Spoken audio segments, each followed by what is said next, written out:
Craig, what does Alan dream of? Alan tends to dream of failures that he's had previously. He's obsessed with the things that he missed and the things that he let get away. It's just part of his personality. So he does tend to dream about either adventures that he's had or scuffles that he's had in the past where people have got away or he's lost. The one he's having at the moment is about chasing a thief through a particularly moonlit kind of rooftop scape. And the thief has obviously got something that Alan is after, and he's really pissed off because he was there to steal it as well, and they got away with it. So he's trying to chase them down. Right, amazing. So again, to start with, give me a wisdom saving throw. Oh yeah. What is my thing? There we go. He is not a wise man. Oh, natural 20 plus 2, 22. Dang. So yeah, as you are kind of leaping from rooftop to rooftop in this dark, shadowy cityscape, kind of clambering up railings, leaping across the space between streets, you become aware that you are dreaming. So again, it's because you've not got a stitch, Alan. Yeah. Yeah, exactly. And I think you become aware of this as you're kind of making it. What's going on? Oh, because it's not real. That's why. Yeah. You become aware as you're like making a jump and realize, wait, this is a really long jump. And you just doing kind the of Morpheus sail across it, yeah. Almost like flying across. And as you land, you realize, okay, I'm dreaming. And the thief in the distance is still running away from you. It's just has made a similar leap and is kind of scaling a distant bell tower, I think, now to try and get some height on you. And what does Alan do? He's locked in. Whether it's real or not, it makes absolutely no difference to him whatsoever. Ignoring the fact that he could be doing anything else, now he knows that it's a dream. Nope, he's locked in. So he's going to continue to chase. Amazing. Make me an athletics check, and they will make an opposed one. Thank you to D&D Beyond for rolling that natural 20 last time. And I hate you, D&D Beyond, because I've just rolled a 5, so that's a 10 total. Amazing. So yeah, you are falling behind. You've made it to kind of the clock tower, and you're starting to clamber up it, but this clock tower is now impossibly high, reaching up into the sky. The moon kind of full behind it, and it almost feels like it reaches right up to the moon. And you can actually kind of see this thief climbs up over the face of the clock, up onto the spire, and then leaps and has landed on the moon beyond you. Oh, that's cheating! And you're scrabbling up. You're doing your best, but you're not making up the distance. Make me a perception check. Sure.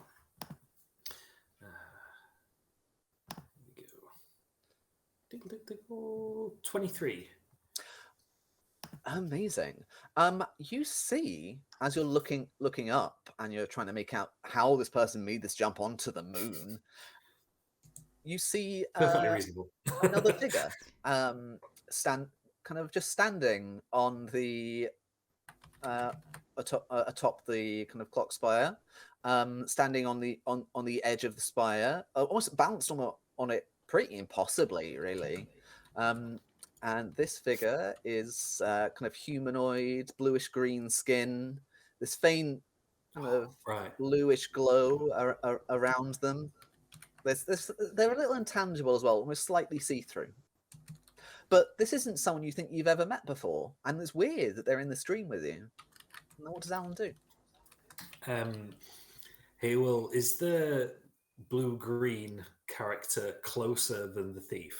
Yes, absolutely. I mean, the moon is a long way away, isn't it? That was a pretty decent jump. So he will kind of take one last look at the thief and just be like, I'll get you next time, you shit. And then turn around to the other guy and say, walk around on rooftops much? Yeah, and So you're still a distance away from this person, but distance is weird in dreams. And so despite the fact that you're kind of like still towards the base of this tower and they're right at the top, you can almost look them straight in the face somehow still, and your voice carries across to them. They say, not often, but it seems like you do. Oh, it's a bit par for the course, believe it or not.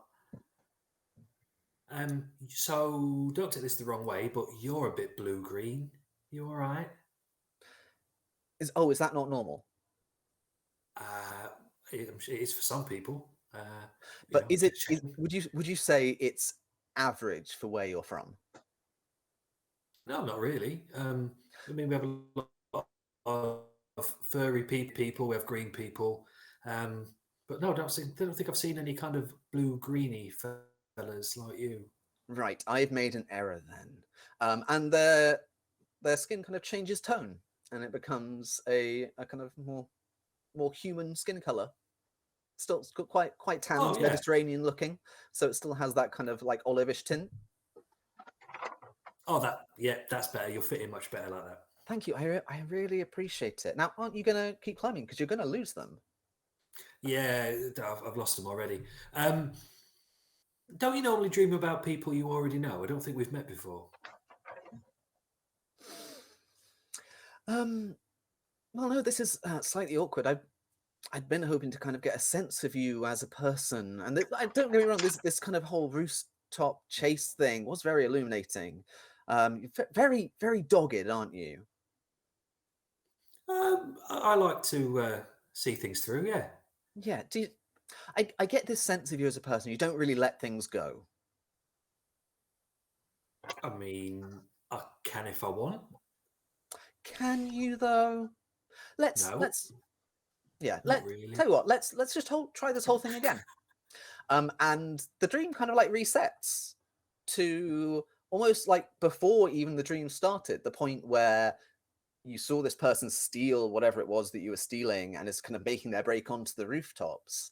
You're like, so, and this person's there with you, and it's just saying, so you could just let them go if you want. You could just give this one up and stay here. Well, but they're getting away. Exactly. I can do this again. See you in a bit, and I'm off.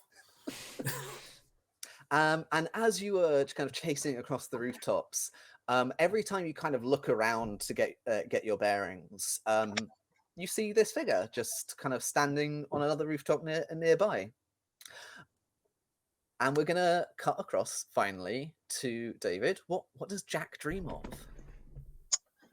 Back in the Guild of Order, an orderly, and on one particular night, they've been detailed, a whole bunch of them, to go and guard the portal. And we're fascinated this evening because we're all looking into the portal. And there's the city like we've never seen before. It's covered in lights, but there are no flames anywhere. It's just lights, and there's noise, and so many lights, and there's lights in the sky passing over it. And we're just all amazed, and it's almost like we're eating popcorn and watching this show, and we don't know what's going on. We don't know why the portal's open for there. We don't know what's going on. We've just been told nobody comes out. Nobody comes out. And then it just whites out. There's total blank light. And as the light fades, the entire city is now burning. Shit. Dang. Great. So first of all, as you are kind of watching the city burning, make me a wisdom saving throw. Right, D20? Yep. Do I get to add anything to it? Let me just check your character sheet. For anybody who's joining us, I'm the D&D novice, so I have to ask all these questions. You add 1 to the result. Right, 16 total. Brilliant. So I think this kind of sequence plays out a couple of times. Every time it's more or less the same. The kind of wonder of seeing through the portal, then the portal whiting out and the city burning. Every time this happens, like, what does Jack do about the city burning? Is it a situation where they're kind of helpless and just watch, or can they try and intervene? Our commanding officer, it's almost like they knew it was going to happen. And they remind, nobody comes out. Nobody comes out. Anybody running away from the burning city does not come out. And if they try to, you will kill them. Oof. So, yeah, and I think this happens a couple of times. But the figure that comes running out towards you is actually kind of familiar. They're a figure with kind of bluish green skin that you saw recently you kind of remember in this kind of room in the tunnels of the sewers just before you fell asleep. That's weird. Why is it this person? This person's running towards you, and what do you do? Well, up until now, things have been familiar, and this is new. I get a sense of newness, even though there's the familiarity of the figure. And I raise my bow and aim it straight at them. But I'm having trouble following orders, because I don't really like the idea of preventing people from running away from a burning city. Amazing. And I think at this point as well, you kind of feel it's not like a physical glow, but it's like the feeling that of a glow without the visual aspect of it. So it's kind of almost like warmth and clarity, and there's other presence with you. For those watching, because Jack Polyakin is an Asimar, she has a kind of angelic divine spirit that sometimes visits her in her dreams. So this kind of feeling of a glow, this presence, feels familiar. And it's just this extra reminder that it doesn't really say anything, but you just have this knowledge in your head. This is a dream, but it doesn't mean that what you do now doesn't matter. And it just gives you that idea to consider of weigh your decision here carefully, because it has impact beyond this dream. And this figure's still running towards you out of the portal. And what does Jack do? I shout a warning to stop, and I don't think it stops. And Grand Austin is screaming at me to do as I am ordered to take the do. shot. And no, I just put just lower it, and I even step back from the portal. Okay, and this figure kind of runs out and stops in front of you. Kind of the urgency seems to fade off of them, and he just goes, so you're that kind of person. Not what I expected. And Grand Orderly Austin in the stream starts shouting at this person to identify itself, and that it's got under the envoy treaty of the city-state of Shackle, it has to stop and identify itself and display its diplomatic credentials. And it just raises a hand, and Grand Orderly Austin mutes. It's still like kind of making the movements as if shouting, and as if trying to get the guards to the other orderlies to arrest this person, but no sound. So I think it would be best if this conversation was just you and me and no distractions. Well, I don't think I'm going to be able to keep working for Austin anyway, so we may as well. Can we go? Shall we? Yeah, where do you want to go? Just round this corner here. Just great into this alley. Super. And you don't, without even walking there, suddenly you are around the corner in that alley. And I think unexpectedly, because you know this alley, you know that there isn't a nice kind of hole in the wall bar there, but there is. Oh, marvelous. And this and this person kind of just goes up to the bar, clicks his fingers, and a couple of drinks appear, and he hands one to you. Cheers, then. Very good health. Well, I neck it, of course. I can only hope so. You neck it, and it's immediately full again. Excellent. I like you. Well, Jack's never waking up. Well done. So good. Well, that bodes well for our future interactions when you wake up. And we're gonna jump back to Captain Wendy.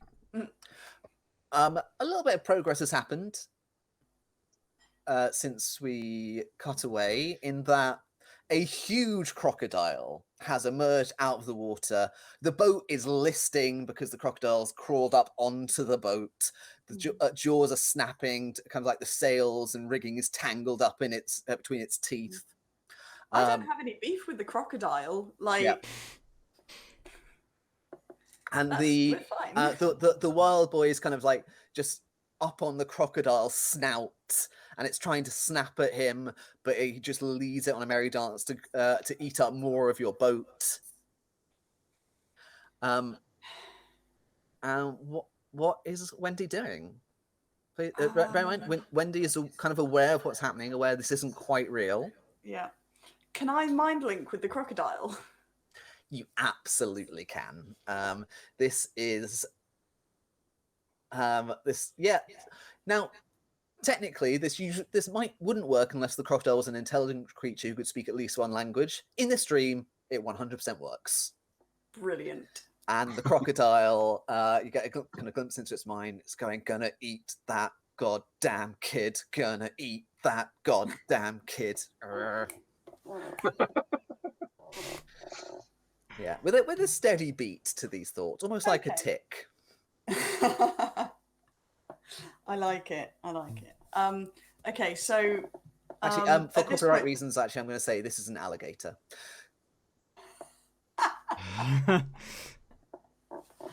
Excellent. So I am all for you eating this child. Goddamn kid.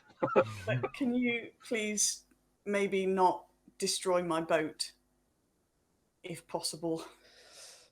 And you get these thoughts back of, but the boat's in the way of the kid, gonna eat the kid, gonna eat the kid. Maybe a persuasion check. Okay. Maybe not 15 plus. What's my persuasion? +4, because yeah, I'm quite charismatic. You're pretty good at this. I forgot. Yeah, and this and again, there's not really any sense of the logical kind of sequence of events here. Like the crocodile would have had to kind of like back off, try and get the rigging and the sail and the mast out of its mouth. Instead, there's just like a jump cut to like an alternate shoot of this scene where the crocodile hasn't messed up your ship quite so much and is now instead kind of like almost like King Kong climbed up the mast to snap at the wild boy who's flying around its head, trying to lead it further up the mast from the arm. I would 100% watch this film. Just wanted to say that. Great, and the giant alligator is still very, very much its mind's on one thing. It's gonna try and eat this kid, but you get the sense in this dream that this isn't quite gonna happen. The wild boy is one step ahead of it. And what do you do? I'm just going to shout up to the wild boy. What am I going to shout? I'm going to shout, stop teasing the alligator. Amazing. Make me another persuasion check, I guess. It could be an intimidation check to get the wild boy's attention. I think persuasion's gonna work better. Yeah, do it. No, it's not. It's not quite a 1. but it was almost a 1. Yeah, and the wild boy rolled a natural 20 on his insight check, which is bad. Like, the wild boy is not wise. Could I distract him? Could I distract the wild boy as he's getting quite close to the alligator, so the alligator's got more of a chance to actually get the See, goddamn kid? I think that's what that persuasion check would have allowed you to do, Right, and it okay. hasn't quite worked. Okay. But I think what happens now though is that you see a kind of humanoid figure just appear, kind of floating in the air. Who just reaches out one greenish blue hand and shoves the wild boy into the alligator's mouth. Alligator's jaws snap shut, and this figure kind of floats, gently rotates in the air towards you and goes, "Now this is an interesting one, because in a sense this is really happening somewhere. Huh. I'm pretty sure that boy's going to get out, though, and regrow the arm and be fine. I'm pretty sure. Anyway, I'm here to talk to you." Am I quite shocked at this point because I know it's a dream? Yes. This is this definitely feels like something from outside this world, this kind of dream world, intruding. Okay. In that case, I'm going to sort of ready not necessarily a fighting stance, but if something happens, I'm ready for it stance. With, hook and sword kind of at the ready. But can I look around and see what's happening with the other boys and the crew members? Have they stopped fighting, or are they still going for it? They're still kind of going at it, but now that the wild boy is out of the equation, the other children are kind of losing their urgency here. So they're more kind of slightly beating a retreat and trying to focus their attention more on the alligator and getting their leader out. Sure. Can I just shout briefly to the other pirates to sort of back off and let them go, sort of thing? Yeah, absolutely. And your pirates grudgingly, those kids, those pesky kids. Set about kind of righting the ship again and getting things back in order. Okay. And the figure kind of just floats a bit closer and goes, "Yeah, this one was intense. Sounds like you've got some baggage." Doesn't everyone? That's fair. And who are you?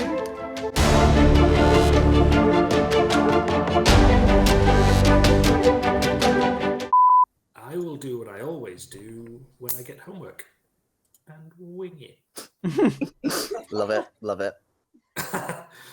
It's got me through school and 2 degrees and every day at work, so I will do the same thing. And actually, every time I DM. So